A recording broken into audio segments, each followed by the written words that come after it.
Hello, I am Urmi Surti. My mom had a fall at home and she had broken her thigh bone as well as the bone at the elbow. And we got good reference about EPIC Hospital. And because we have the treatment of Mr. Pranav Kharod, and Pranav Kharod sir do visit here. So we had come here, I admitted her.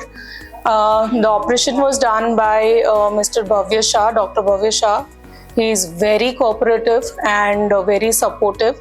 My mom has few neuro issues also, but the way he had handled and the way Pranav Kharod sir has handled was very nice. The staff in EPIC Hospital behind this Rajpath Club is very nice, very cooperative, very supportive. They are always ready to help the patient and very comfortable atmosphere they are providing for the patient and for the people who come around with them. Thank you.